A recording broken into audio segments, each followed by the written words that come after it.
Nicolás, un placer recibirte.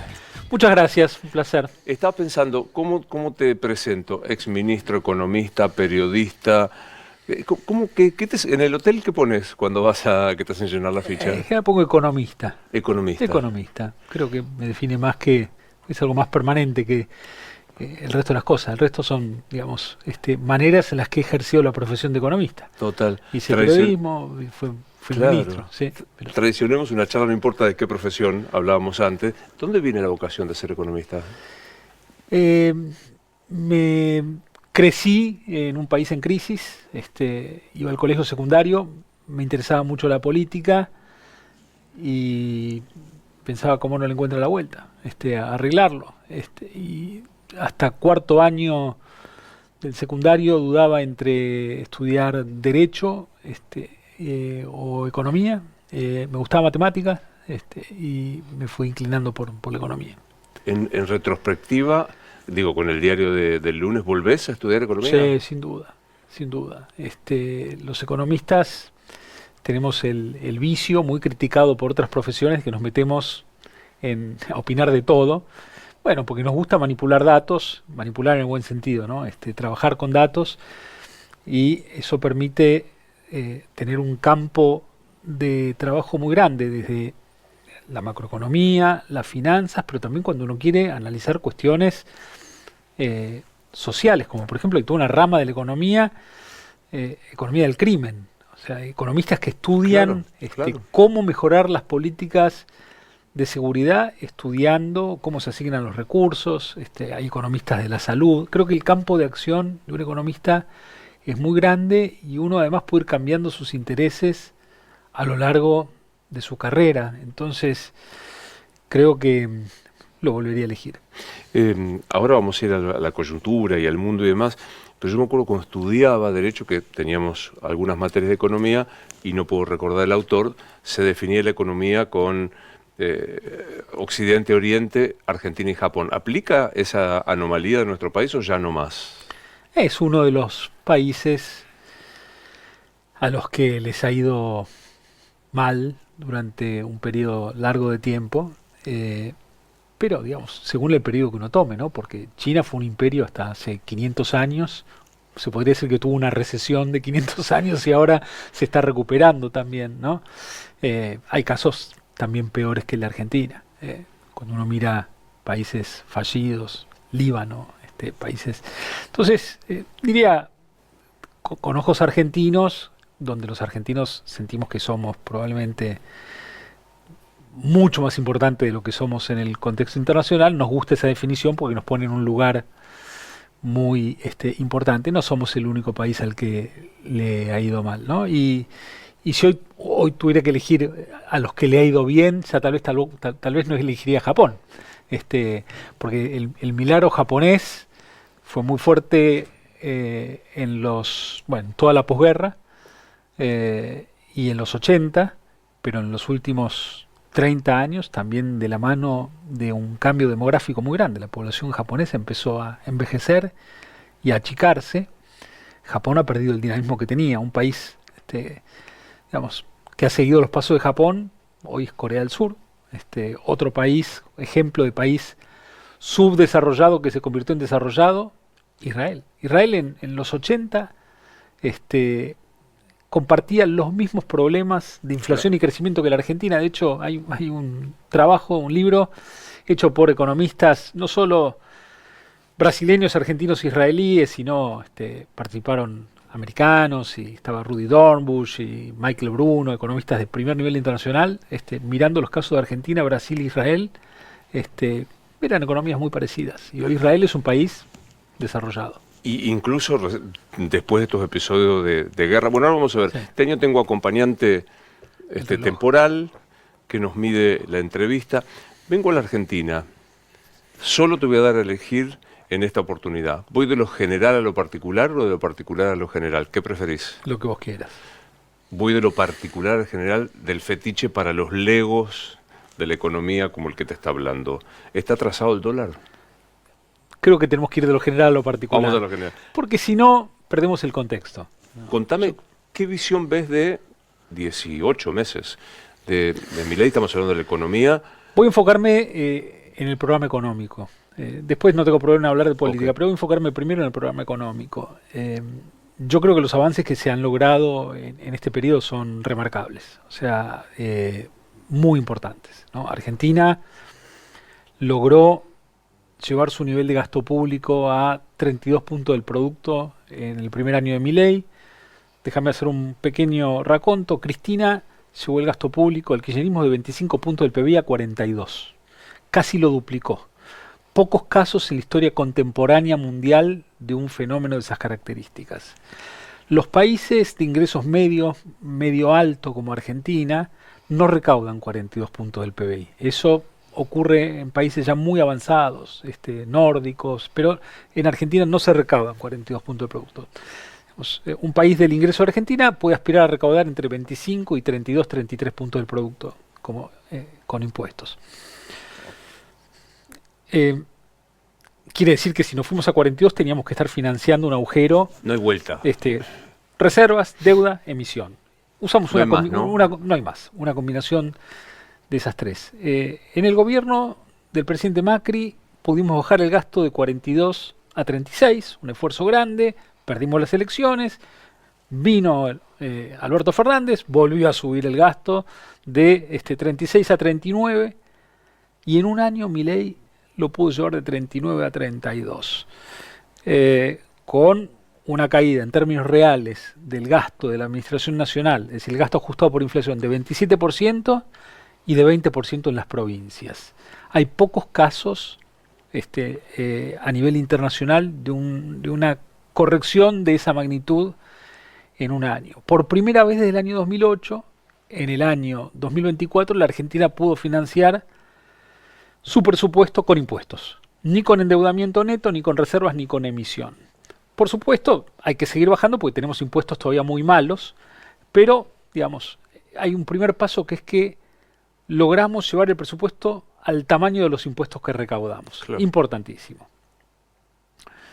Bueno, el gobierno fue muy prudente con la salida de los controles de capitales. Yo era de la idea de que se podía salir antes, pero no importa, digamos, el gobierno eligió una salida más gradual, o sea, fue muy rápido en lo fiscal, más lento en lo monetario. Finalmente en abril hizo el programa con el fondo y se podría decir que salimos del cepo. ¿Por qué? Porque si bien quedan algunos controles, al haber un solo tipo de cambio, es bastante poco relevante que existan los controles. Que las empresas no puedan tener el mismo acceso a los dólares que los particulares. Lo que pasa es que es casi no operativa la restricción, en el sentido de que si una empresa decidiera vivir en el mundo contado con liquidación y perder el acceso a los dólares oficiales, lo podría hacer. Claro. Y tendría el mismo tipo de cambio que tiene el tipo de cambio oficial. Entiendo. Entonces, al haber un solo tipo de cambio, la restricción es prácticamente irrelevante. Entonces, es un tecnicismo y casi una chicana decir, sí, pero en Argentina todavía hay controles a las empresas, sí, pero no muerden. Entonces, otro avance importante, y en ese contexto, por primera vez en mucho tiempo, la Argentina volvió a una combinación que para mí es la que tiene que mantener, que es superávit fiscal y tipo de cambio flotante.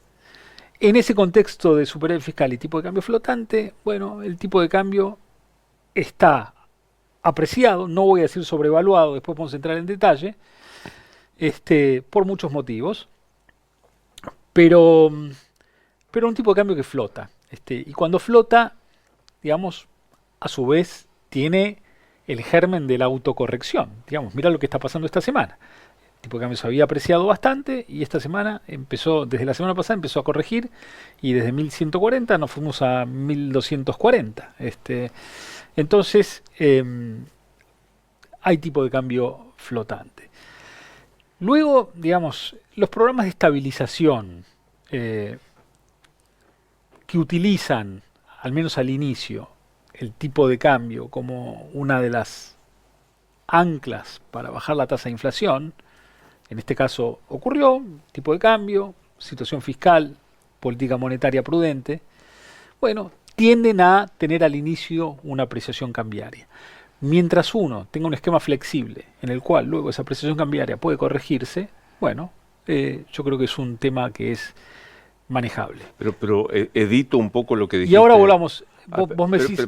Sí. Esto que quiero decir, haces remarcable, este fue tu Sí. expresión, el hecho del equilibrio, o sea, acomodarnos a gastar lo que podemos Sí. recaudar por impuestos y a salir del cepo. Estos son dos Sí, logros, no sé, como que le digo, dos aciertos. Sí, sin duda, sin duda. Sin duda. Y ahora vamos. Sin duda, y también, digamos, haber desechado las ideas más extravagantes de política monetaria, dolarizar, yo creo que no era una buena idea, que nos hubiera puesto en una posición muy frágil, y ir a un esquema más pragmático de tipo de cambio flotante. La dolarización fue.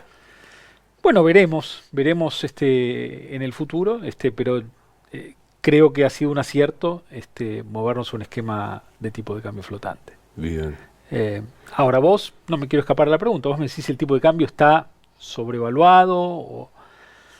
Bueno, la realidad es que cuando uno mira dónde está el tipo de cambio hoy, está igual que hace un año. El tipo de cambio real multilateral, que es el tipo de cambio de la Argentina ponderado por los tipos de cambio de los países con los que comerciamos y las inflaciones que tuvieron los países con los que comerciamos, comparadas con la de Argentina.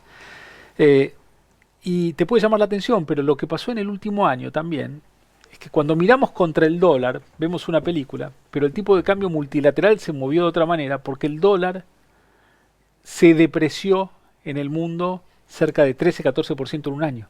Y como el peso argentino se mueve muy en tándem con el dólar, bueno, en parte nos depreciamos contra el resto de las monedas. Entonces, eso nos permitió ser muy competitivos contra Brasil, Uruguay, Chile, países donde las monedas se apreciaron contra el dólar. Estamos en un tipo de cambio que por supuesto está más apreciado que cuando la economía está muy desordenada. No es el más apreciado que hemos tenido. Se parece al de los primeros 6 o 7 años de la convertibilidad. Está un poquito más competitivo que el que tuvimos en 2017, y ni hablar, es hiper recontra más competitivo que el que dejaron Cristina o Massa en 2015 o en 2023. Entonces, bueno, es un tipo de cambio más justito, pero también es lógico que pase cuando la economía está más ordenada. ¿Te preocupa este déficit de la cuenta que hay? Que digo, ayer le valió a Caputo enojo, a Luis Caputo enojo. ¿Te preocupa ese déficit que hay de la salida mayor de dólares que del ingreso? Bueno, la Argentina pasó de tener un superávit en la cuenta corriente del balance de pagos el año pasado, de 1 punto del PBI, a un déficit de 2 puntos este año. ¿Qué es la cuenta corriente del PBI? Expliquémosle a quienes nos están viendo que no son economistas. Bueno, es la suma básicamente de 2 rubros: exportaciones menos importaciones, es el superávit de comercio, y luego el saldo de servicios pagados, servicios cobrados. Dentro de los servicios que pagamos, el turismo es el más importante. Entonces, básicamente es el saldo de las transacciones corrientes de la Argentina con el resto del mundo.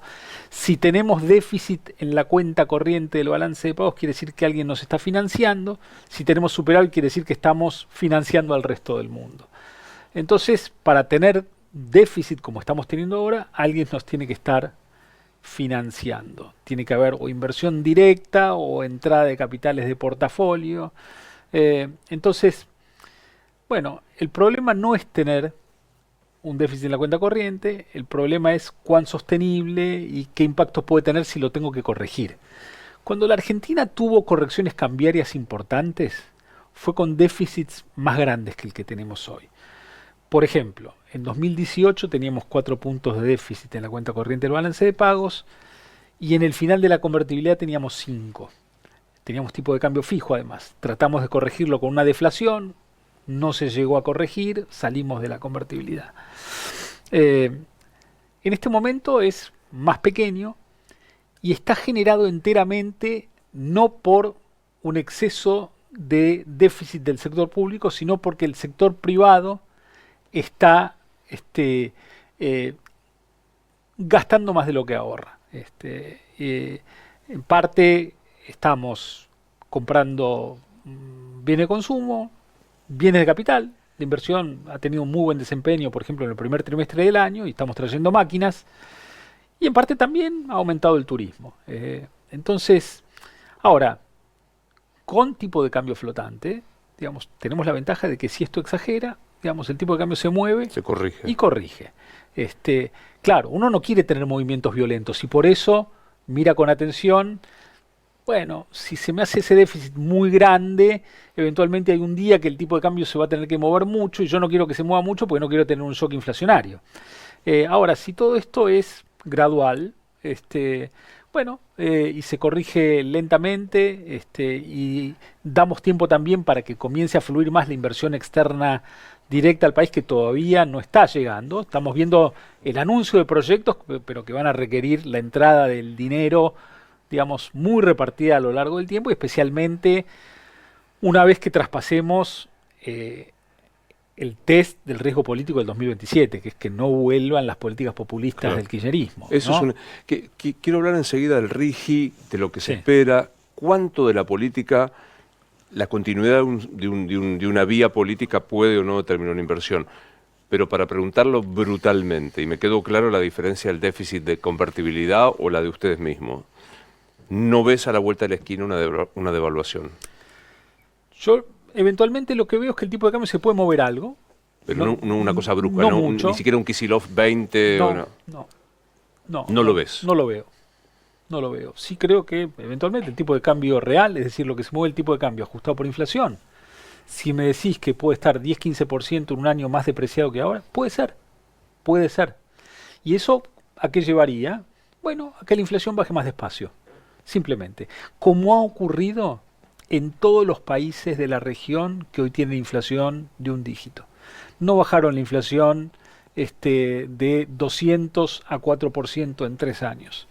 Tuvieron entre 5, 10, 12 años para bajarla. En el caso de Epa. Chile, 20. O sea, en el caso de Perú, Brasil, México, más cerca de 10 años. Pero, digamos, suponete, Luis, que el tipo de cambio tuviera que moverse 15% en 12 meses, ajustado por inflación.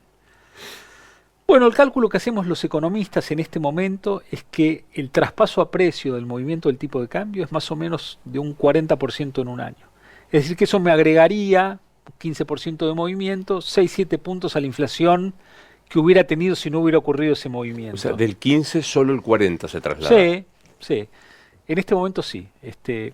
Cuando estábamos con mucha indexación y emisión monetaria Todo. en la época de Massa, era 90% en 4 meses. Claro. Ahora es más o menos 40 en un año. Eso muestran más o menos los modelitos estadísticos. Entonces, si se moviera 15%, eso me agregaría 6-7 puntos a una tasa de inflación, que sin ese movimiento probablemente, este año vamos a terminar con una inflación, suponete, de entre 26-27%. El año que viene podría haber sido de 15, 14, 13, 12. Bueno, si se mueve el tipo de cambio, de repente es 17, 18. Y quiere decir que la inflación baja despacio. Bueno, no sería muy llamativo que eso ocurra. Es lo que ha pasado en general en muchos de los países que lograron bajar la tasa de inflación. Les bajó lentamente. Claro, sucede que hay como un caballito de batalla, es decir, vamos a tener uno dentro de 2 meses por abajo del 1%. Bueno, es que la ansiedad puede ser mala consejera, digamos. Entonces, yo creo que el logro macroeconómico que estamos teniendo es importante. Y claro, la tentación siempre de un oficialismo es hacer el gol de media cancha, es hacer algo que sea mucho más rápido o impactante de lo que está esperando la población, el electorado. Pero bueno, yo creo que la baja de la inflación va a ser gradual, pero que en estos niveles es muy manejable, y lo que es importante es que esa baja sea robusta, que no tengamos retrocesos. Cuando decís gradual, volvés a poner los ejemplos. 10 años, 5 años. Para llegar a un dígito bajo, a 3-4% de inflación, que en general las metas de inflación de los países de la región andan entre 2 y 4% anual, ¿no? A eso nos va a llevar tiempo. Y hay que ser muy firmes con evitar la tentación de tomar atajos, ¿no? Atajo sería fijar el tipo de cambio, Volver. y tratar de, digamos, aguantar situaciones que al final se vuelven insostenibles. Entonces, creo que hay que persistir en la cura de la enfermedad, ser muy firme en lo fiscal. ¿No ves ningún atajo? Insisto, colegas tuyos que dicen, bueno, está flotando, ma non troppo, porque intervienen, porque se meten. ¿No ves ningún anabólico de atajo para controlar ese tipo de cambio? Bueno, el gobierno, por supuesto, pretende que la volatilidad del tipo de cambio sea acotada y tiene herramientas. Entonces, cada tanto interviene en el mercado de futuros, puede hacerlo. Y también, digamos, las tasas de interés en pesos, el último mes, 2 meses, se han endurecido. Tenemos tasas más altas. Vos pensás que la inflación ha bajado y la tasa de interés de los instrumentos en pesos de más corto plazo, bueno, han subido a un 40% anualizado, más o menos. Entonces la tasa real, la tasa que surge de la tasa de interés menos la inflación, es más alta que hace 2 meses. Y bueno, eso es una herramienta que tiene el gobierno también para estabilizar el tipo de cambio y es válida. Y no está mal que el gobierno quiera bajar la volatilidad del tipo de cambio usando ese tipo de herramientas.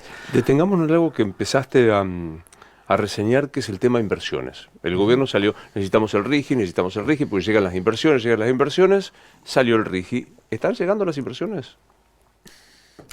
Bueno, cuando uno mira los números del primer trimestre, ve un crecimiento de la inversión muy fuerte. Un aumento de las importaciones viene de capital muy relevante, o sea, mucho más por el lado de las importaciones viene de capital, o sea, de maquinaria, para traducirlo, a veces usamos jerga los economistas, perdón, mucho más que en construcción, que está un botón que está bastante apagado por motivos fiscales. Pero la renovación de la maquinaria y equipos por parte del sector privado es importante. Y es lógico que ello ocurra porque, digamos, es un precio relativo que se ha vuelto atractivo en relación a otros precios de la economía. Entonces, es lógico que ese reequipamiento se produzca también porque han mejorado las perspectivas de largo plazo de la economía argentina. Entonces, la inversión está llegando, los proyectos del RIGI, bueno, vienen de a poco, pero, digamos, la economía se va a mover en términos de inversión mucho más por la inversión por fuera del RIGI que por dentro del RIGI. El RIGI es para proyectos grandes a los cuales se les ha dado estabilidad cambiaria en el sentido del acceso al mercado de cambios y tributaria por muchos años, pero la inversión fuerte en la economía argentina está diseminada a lo largo de miles y miles y miles de empresas pequeñas y medianas que en conjunto pesan mucho más que la inversión que va a venir del RIGI. Totalmente. Hablemos un poco de la reactivación. Escucho en algunos casos es que es muy dispar, que es muy heterogéneo lo que se está viendo, con algunos repuntes importantes y otros que no. ¿Qué ves ahí? Yo creo que es lógico que eso ocurra, digamos. Cuando uno saca muchos anabólicos que tenía la economía argentina, es decir, y vamos a algo mucho más estándar y normal, digamos, por ejemplo, sacamos la brecha, ¿no? Con brecha, bueno, el principal deporte del sector privado era sacarle divisas al Banco Central, eso lo decidían 3 personas, 4 personas, quién sí, quién no. Y con una economía totalmente cerrada, como la que tuvimos en los 2 últimos años del gobierno de Fernández, se pusieron en marcha algunas máquinas que no se ponen en marcha en ningún lugar del mundo. O sea, porque como estaba prohibido importar todo, digamos, empezamos a fabricar con mucha ineficiencia un montón de cosas que en situaciones normales se importan. Entonces, bueno, vamos a un solo tipo de cambio. vamos a la eliminación de las restricciones cuantitativas a las importaciones. Es normal que se normalice cuánto importamos en la canasta de cosas producidas localmente importadas. Vamos a una normalización que por supuesto tiene impacto en algunos sectores de la economía que estaban sobreexpandidos porque la economía estaba totalmente cerrada. Luego sí tenemos, por ejemplo, el parate en la obra pública ha generado, bueno, un parate en muchos sectores vinculados a la construcción, es una decisión fiscal. Entonces es una economía, sí, con mucha heterogeneidad, sin duda, donde hoy la demanda está creciendo más rápido que el PBI. ¿Por qué? Porque como se están normalizando las importaciones, esa demanda tiene un componente de abastecimiento de crecimiento de importaciones más grande, más rápido que el crecimiento del PBI. Pero bueno, hay un momento en donde una vez que lleguemos a algo más balanceado en términos de que hayamos alcanzado la velocidad crucero con las importaciones, va a ser un poco más parejo. Dijiste algo que en el gobierno de Mauricio Macri, perdón, que vos integraste, se escuchaba. Es necesario ratificar el rumbo, ¿no? Sí. Ahora tenemos una intermedia, después vendrá la renovación o no.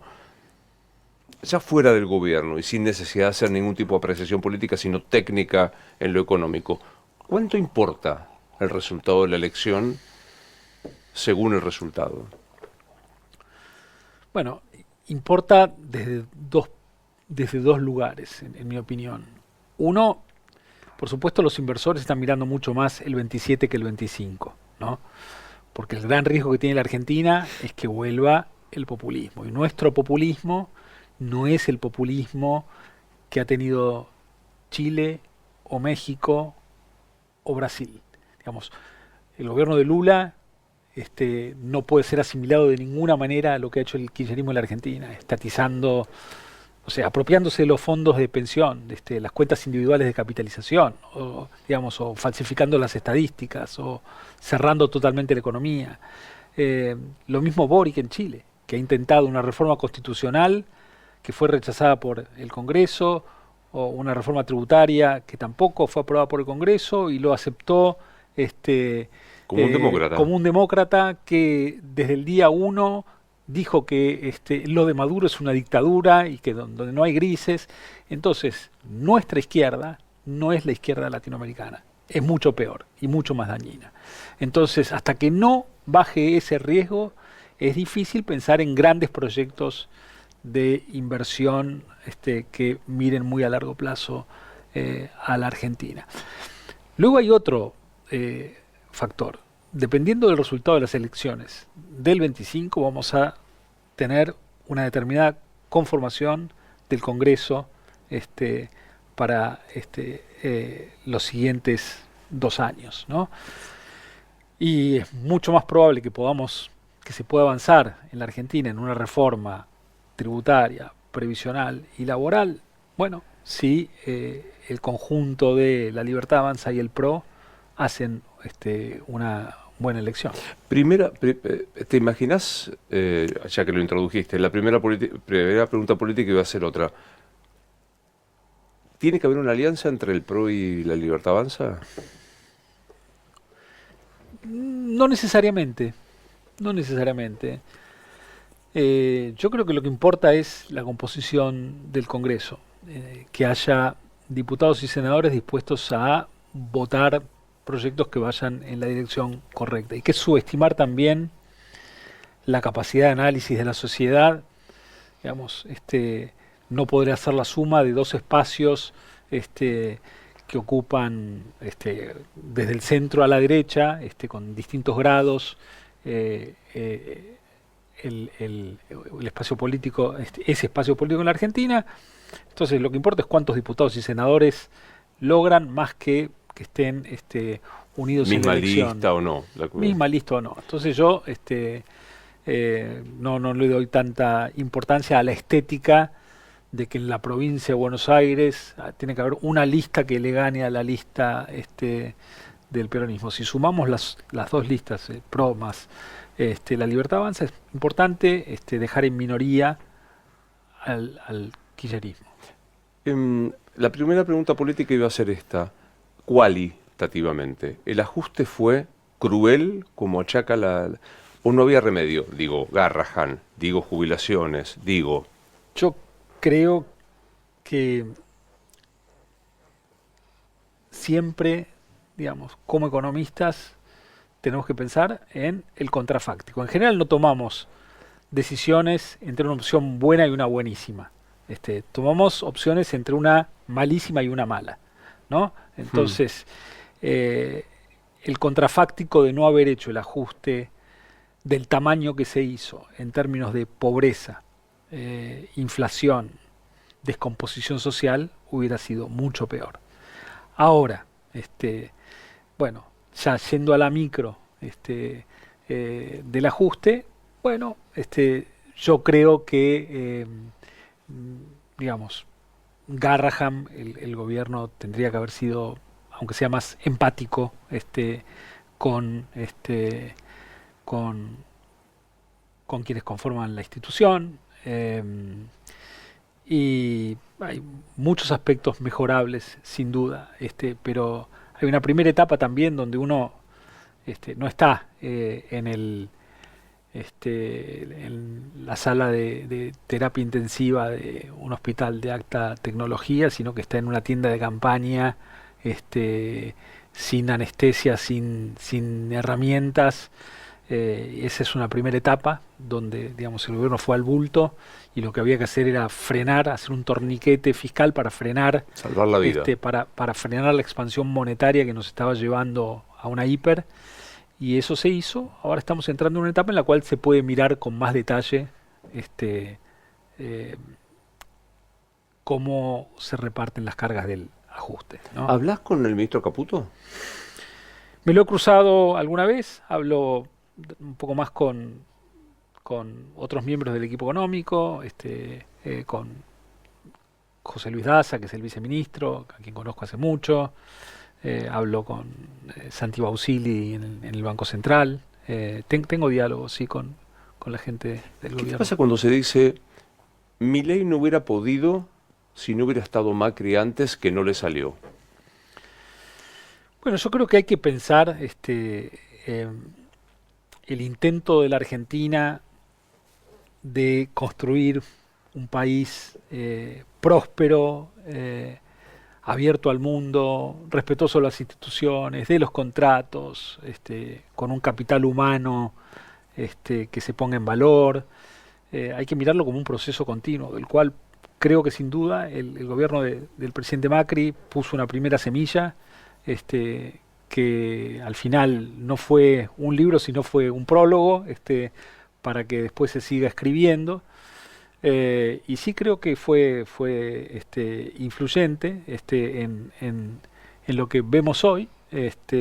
También para tomar nota de cómo encarar la situación y de la necesidad de que el ajuste fiscal sea muy rápido y al principio. Entonces creo que en muchos sentidos fue importante también esa experiencia, de la cual formaron además parte muchos de los actuales integrantes del equipo económico, claro, que digamos que hoy están capitalizando la experiencia de esa primera gestión. ¿Te da vueltas la historia de si hubiéramos ajustado rápido como hizo Milei, otra sería la historia? No teníamos el 250% de inflación heredado de Alberto Fernández, ¿no? Cristina se fue dejando un paciente muy enfermo, pero al que no se le veían los síntomas, como una persona con mucha presión, pero que dice a mí no me pasa nada porque no se tomó la presión. Entonces no quedaban reservas, el tipo de cambio estaba sobrevaluado, la cobertura el costo de producir servicios públicos en la Argentina, las tarifas cubrían el 15%, de viajar en tren el 5%, había que corregir todo y en una economía súper cerrada, pero ganamos por un punto las elecciones y básicamente el clamor de la sociedad es no me toquen la mía, pero sáquenme esta señora porque es corrupta, porque me tiene cansado con sus cadenas todos los días por televisión y quiero una renovación política, pero no teníamos ese mandato que sí le dio la sociedad a Milei, que además, seamos justos, además él en la campaña dijo qué es Decía lo que iba a eso. hacer, con total franqueza. Entonces creo que la situación era muy distinta, ¿no? El mandato era más de cambio político y no tanto de cambio económico. Detengámonos en dos hechos coyunturales. YPF. Sí. ¿Lo escuchaste ayer a Kicillof? No, no lo escuché, me cuesta escucharlo, sí. Pero no lo escuché. ¿Te cuesta escucharlo? Sí. Definime a Kicillof. Una persona que ha cometido enormes errores que le han costado muchísimo a la República, y uno de ellos es este. Eh, y, digamos, primero, yo creo que la sociedad, YPF para la sociedad argentina ocupa un valor sentimental muy, muy importante. Entonces, lo primero que me gustaría decir es que aquellos que nos están viendo, que no tengan miedo, porque finalmente las acciones de YPF van a seguir permaneciendo en el Estado Nacional.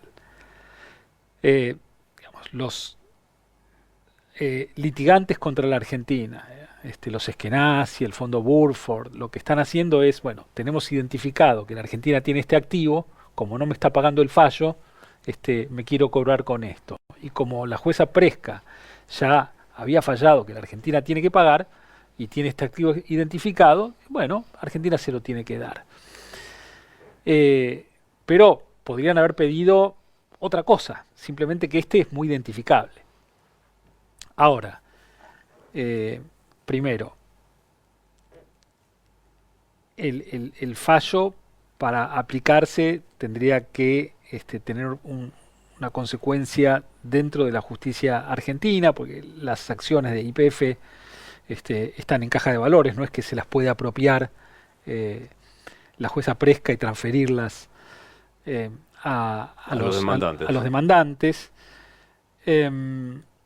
Entonces Argentina va a apelar, pero además de cumplirse el pedido de Presca, sería impracticable porque los demandantes se harían del 51% de las acciones de YPF, sería un evento de cambio de control, y por los estatutos de YPF tendrían que hacer una oferta por todas las acciones que están en el mercado, claro, a los minoritarios, y no están en condiciones de hacerlo. Entonces ha sido una presión para forzar una negociación en el marco de un juicio, dentro del cual, digamos, esto va a seguir con apelaciones, y Argentina va a seguir manteniendo su porcentaje accionario. Muy interesante, esto no lo he escuchado demasiado. Es más que nada unas 30, bueno, digámoslo técnicamente, sí, un apriete. Sí. Negocien antes que la objetiva decisión de quédense con los fondos, porque sería un bodrio. Absolutamente. Lo que pasa es que también, desde el punto de vista político y penal, te diría, para un funcionario argentino, negociar cuando todavía tiene alguna instancia judicial de apelación es impracticable, porque vos pensás que los mismos que generaron la debacle que llevó a que hayamos perdido un juicio por 16.000 millones de dólares, son los que irían luego con denuncias penales contra el funcionario argentino que llegue a un acuerdo para tratar de bajar esos 16.000 millones de dólares a un monto mucho más bajo, porque dirían, no hay que pagar nada, porque todavía tenés una apelación pendiente. Entiendo. Entonces, hasta que Argentina no agote todas las apelaciones, no va a existir esa negociación. Entonces, la consecuencia inmediata de lo que ha hecho la jueza Presca es que va a haber apelaciones, este proceso no se va a ejecutar, y eventualmente más adelante Argentina, ojalá las apelaciones den efecto y logremos revertir el fallo. Es difícil, pero eventualmente puede haber una negociación más adelante. Yo encontraba similitudes con el otro tema que quería plantear, que es vialidad, de una suerte de matriz del kirchnerismo. Buscar un amigo sin ninguna experiencia en el rubro, Lázaro la construcción, el grupo Petersen en la energía, tratar de quedarme con todo, conceder beneficios, bueno, en Lázaro el monopolio de las concesiones, en el grupo Petersen pagar con los dividendos la compra, etcétera, etcétera, y llegado el final, fallo de vialidad o Presca, nunca contestar lo técnico, esto que estoy diciendo, sino hablar de cuestiones políticas. ¿Ves algo así? Sí, veo lo mismo, ¿no? El hecho, digamos, el kirchnerismo no puede contestar, digamos, o sea, porque ellos hacen siempre el foco en teníamos que nacionalizar porque Repsol no estaba invirtiendo. Ahora, eso no implica que no había que cumplir con los estatutos de la petrolera. Y el siguiente punto es ¿por qué Repsol no estaba invirtiendo? Porque Repsol, digamos, ya no controlaba la compañía, la controlaban el grupo Petersen, que tenía que vaciar la compañía para pagarse, para con los dividendos pagarse la compra. Entonces, bueno, es una cosa, hay que hacer una película sobre esto porque es increíble todo lo que ha ocurrido alrededor de YPF, y es increíble que hoy el kirchnerismo se pare en el lugar de defensores de una compañía a la que han destruido. Es una pregunta más psicológica, a veces, y no tengo la menor idea. ¿Cuándo lo dicen? ¿Lo creen o están zaraseando para tratar de, no sé, levantar una épica? ¿De verdad creen que trataban de salvar una compañía o no? Hay distintos actores, ¿no? Porque están los ideológicos y están los que organizaron el negocio, ¿no? O sea... ¿A quién pones? ¿En lo ideológico pones a Kicillof? Sí. Un ideológico obcecado, ponele. Sí. Y en los que... Néstor, Cristina, los que armaron la relación que supone con corrupción. Sí, yo lo dividiría más bien así. Es impropia la pregunta, algo igual. ¿Kicillof es corrupto? A mí no me gusta ponerme en fiscal pero a mí no me consta realmente. O sea, yo pienso, mis diferencias con él siempre han sido conceptuales, técnicas, y nunca he visto un hecho, al menos cuando yo estuve en Hacienda, por supuesto, tuve que seguir temas en los cuales había continuidad, y yo nunca he visto ninguna... Nunca resultó, no, exacto. No. ¿Qué ves en San José 1111 con Cristina presa? Bueno, el cumplimiento de un fallo, ¿no? El cumplimiento de un fallo que tardó, pero llegó. La verdad, no es algo que me alegre. Preferiría que no tengamos expresidentes condenados y presos, pero también, por otro lado, me gusta que en la Argentina rija la ley. Entonces es un sabor agridulce, creo que no es algo para festejar, pero creo que hay que valorar la valentía también de la justicia, que pudo moverse a pesar de lo que es nuestro país, ¿no? Que es un país difícil y donde no tenemos una tradición de respeto a los fallos de la justicia, que siempre están sospechados de ser parciales, ¿no? Entonces creo que ha sido una actitud valiente de quienes formaron parte del proceso, que a su vez fueron infinidad de personas, ¿no? En la defensa, que insisto, nunca es técnica, no se contesta la licitación, las obras construidas, vienen varias cuestiones. Una es, sí, pero Cristina Vialidad sí, pero Macri no Correo, o Milei no Libra. Yo creo que son casos totalmente diferentes, incomparables, digamos.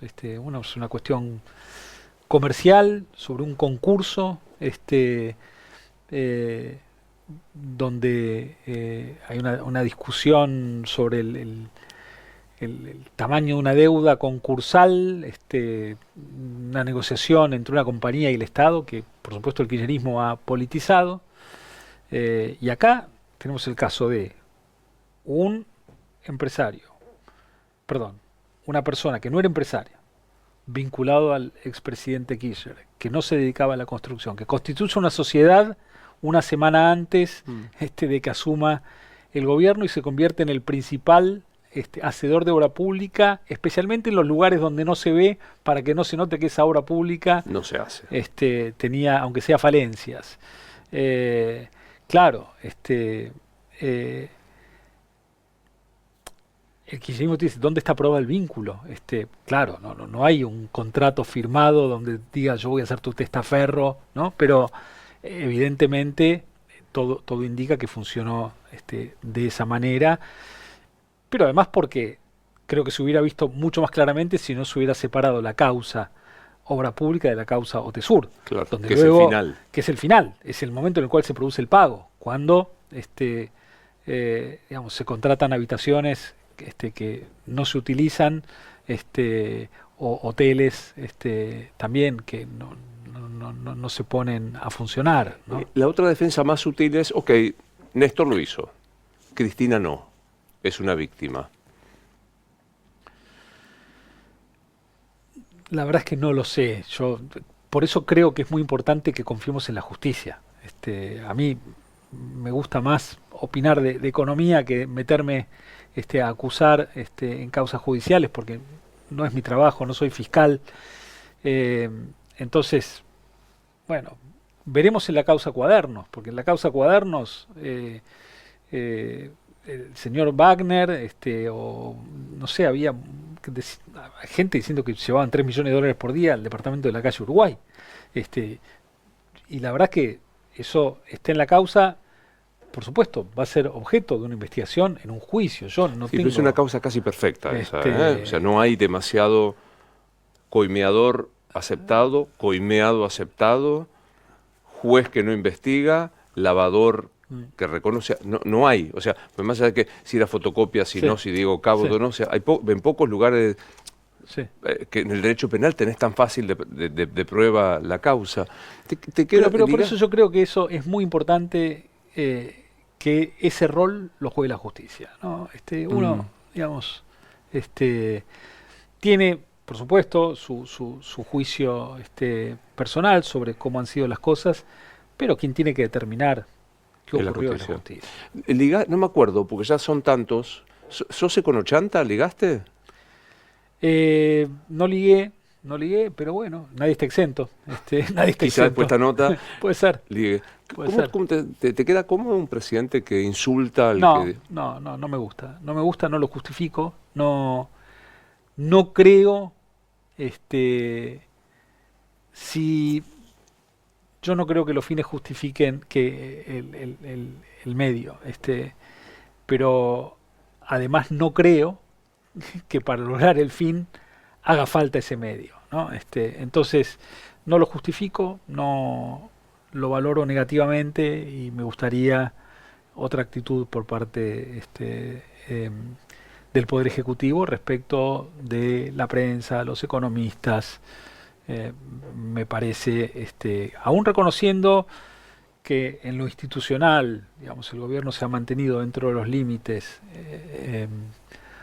eh, legales, creo que como sociedad no nos favorece ese nivel de agresión, eh, entonces no, y además no creo que los fines en los cuales soy elogioso sobre lo que está buscando el gobierno en buena parte, al menos de su política económica, bueno, yo creo que son alcanzables sin ese nivel de agresión. Dijiste esto, está dentro de los límites republicanos, pongámosle, ¿no? Sí. Los DNU, los nombramientos de jueces por la Corte, las asignaciones presupuestarias también por decreto para la CI.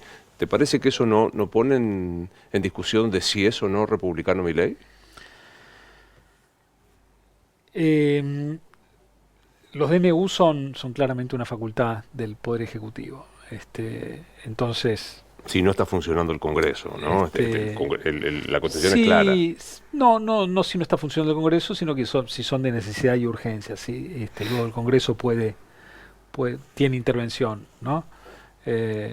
Y la cantidad de DNUs que ha emitido Milei es mucho menor que la que ha utilizado, por ejemplo, Alberto Fernández. Entonces, desde ese punto de vista no me preocupa, ¿no? Me quedé pensando con esto de las críticas. ¿Cómo vivías en el Palacio de Hacienda cuando un economista decía Duhovne se la va a poner, vamos a chocar? ¿Cómo se vive el día a día? No, yo siempre fui muy respetuoso de la opinión de los demás, y por supuesto siempre pensé que desde el cargo que yo tenía que ser cuidadoso en la manera en la que respondía, porque, digamos, uno es ministro, representa un gobierno, y desde esa posición había una decisión como gobierno de ser muy respetuosos de la opinión del periodismo y del resto de la sociedad, ¿no? Eh, es cierto que también hubo cambios en el mundo, ¿no? Y yo hoy, con algunos periodistas muy malintencionados o que, digamos, escribían notas totalmente fantasiosas, bueno, siento que podría haber contestado un poco más, pero en ese momento no lo hacía. Así que claramente era otro estilo. ¿Duelaste? Es dura la palabra. ¿Duelaste el fracaso? Yo estaba preparado para un segundo mandato en el cual, ya con un peso más grande en el Congreso, íbamos a poder pasar un conjunto de reformas en el cual veníamos trabajando el último año de la gestión del primer mandato de Mauricio.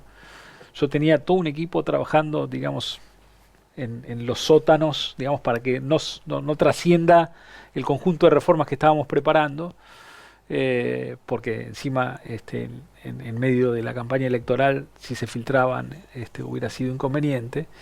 Entonces, pensá que nosotros veníamos con todo el ímpetu de, vamos a, bueno, ya habíamos alcanzado el equilibrio primario, vamos a superávit, vamos a abrir más la economía, vino una reforma previsional, teníamos todo un conjunto de reformas muy, muy interesantes y de repente, bueno, a mi casa. Entonces, uno queda descolocado al principio porque mi panorama era los siguientes 2, 3 años pasar las reformas para las cuales veníamos esperando acumular el poder político que nos faltaba. ¿No te la viste venir? No, para nada. ¿No te la viste venir el Para resultado nada. electoral? Estábamos convencidos que ganábamos. Estábamos convencidos el día de la elección. El día de las PASO. Comimos un asado en Olivos, estábamos todos menos el presidente. Bueno, vamos a salir 3, 4 puntos abajo, pero con ese número ya hasta podemos ganar en primera vuelta sin balotaje. Y bueno, y de repente llego al búnker a la noche, a Costa Salguero, 7 de la tarde, 7:15, apenas llego, suena el teléfono, Mauricio, ¿dónde estás? Acá en el búnker, espera que me voy a un lugar donde no haya ruido. Me dice, bueno, se equivocaron todos, perdimos por 20 puntos, así que juntémonos a ver qué hacemos mañana, porque los mercados se van a complicar. Así que fue totalmente una sorpresa. Muy impactante eso que me decís. Sí. El propio presidente también, si bien no estaba en ese encuentro, sospechaba. El famoso 3%, que te decían, podemos perder pero un 3%. Sí. Macri incluso creía eso. Eran los números que teníamos. Eran los números que teníamos. ¿Y cómo te levantaste el día siguiente? Bueno, te levantaste. Me levanté temprano. No, fue toda una semana después.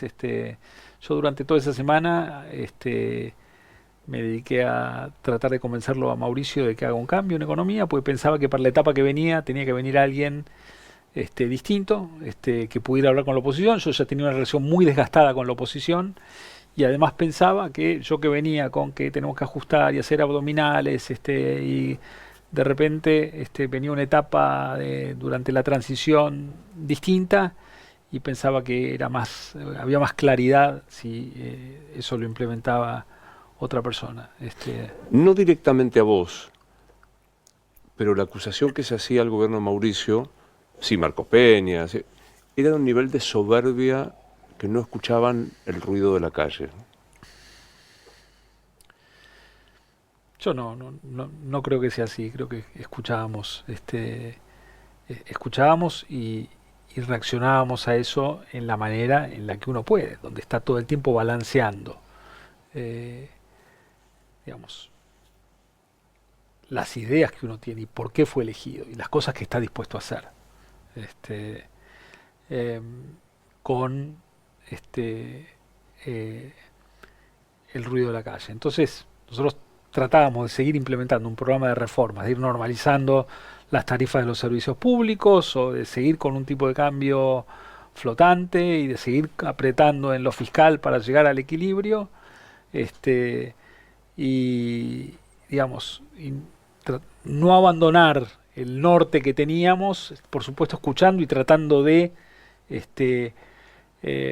adaptar algunas de nuestras políticas para poder estar un poco más cerca del electorado, pero bueno, es una situación en la cual no es fácil. Yo también siento que, digamos, un conjunto de la sociedad que no se sentía cómodo con un gobierno que no era poroso a las presiones corporativas del sistema, ¿no? Nosotros avanzamos en desarmar bastantes cajas y nudos y creo que también parte de mucha gente pensará, no, pero los empresarios apoyaban a Macri. No, estábamos solitos, o sea, estábamos solitos. Los empresarios no lo apoyaron a Macri. No lo apoyaban a Macri. Y digamos, hacía más frío en la época de Macri, que nos armaban, digamos, esas noches, digamos, donde abrían la cancha de River para la gente se estaba muriendo de frío porque gobernaba Macri, y el salario real era mucho más alto que el que teníamos con Alberto Fernández y el que tenemos ahora. Entonces, yo creo que también había una cosa corporativa, donde ese grupo de gente bastante independiente y poco poroso a la presión corporativa, molestaba un poco. La casta, después iba a aparecer mucho más tarde. Sí. Fue un hallazgo cultural el totalmente. de Sí, Milei. totalmente. Me quedo pensando en esto de no verla venir y etcétera, etcétera. ¿A qué huele el poder, Nicolás? ¿A qué huele? Yo nunca me sentí una persona con poder cuando estaba en el ministerio. ¿Por qué?